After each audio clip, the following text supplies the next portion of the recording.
In Idaho, police arrested 31 members of Patriot Front, a fascist white nationalist group whose goal is creating a white Christian-only American ethno-state. We made a command decision to make the stop prior to them getting downtown to prevent a riot from happening.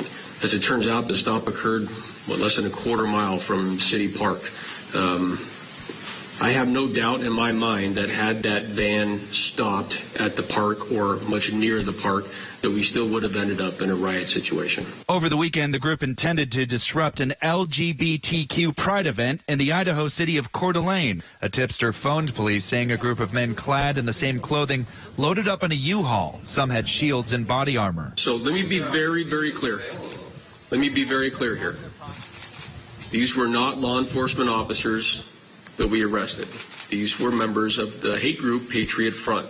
These were not Antifa in disguise, nor were they FBI members in disguise. Among those arrested, its leader, 23-year-old Thomas Russo of Grapevine, Texas. They admire fascists of the past. And, you know, their big slogan is Reclaim America, which is this idea of like just bringing back America to some sort of ancestral European heritage. Extremism researchers say Patriot Front seeks rootless white males, drawing ideological purists who want a race war in America. When influencers, hard right influencers who work in this, you know, who work in disinformation and essentially push these inflammatory narratives day and night on social media, get invested in pushing something, eventually it leads to action by extremists. The group targeted the LGBTQ community, and other fascist groups have done the same. Also this weekend, the Proud Boys, another documented violent extremist organization,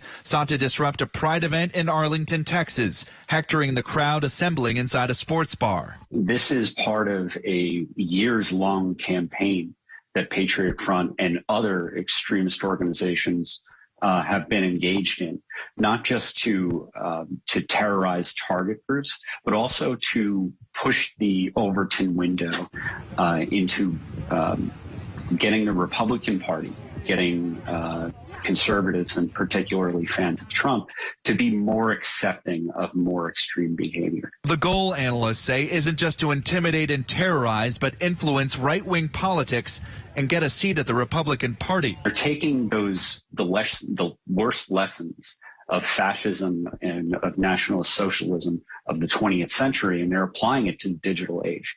That's why Thomas Rousseau and his little neo-Nazi club engages in these flash mob style stunts so that they can get a bunch of social media attention and find the next recruit, someone that they can radicalize from being just a racist piece of trash into a full-blown neo-Nazi who can repeat every fascist slogan that's ever existed.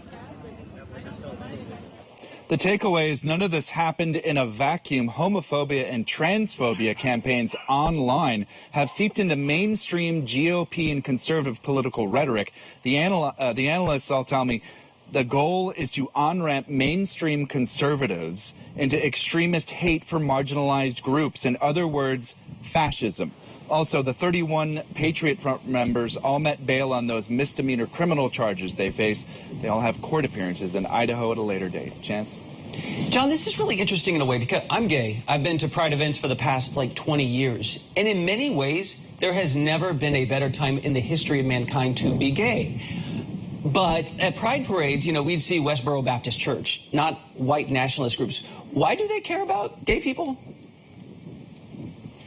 In the Patriot Front form of fascism, they also ascribe to be Christian ethno-nationalists, and it is a way to get, quote-unquote, the normies, in their words, people who are conservative Christians on their side, to attack the LGBTQ community and somehow say that they are fellow travelers. Another thing to note is that online, especially in Twitter, the news is being dismissed as a, quote, false flag. The members of Patriot Front by some far-right influencers on Twitter are being branded as, quote, federal agents. None of that is remotely true. That is all disinformation, pure gobbledygook designed to muddy the waters. What is true, according to the police in Coeur d'Alene, is that those arrested were genuine white nationalists with violent plans.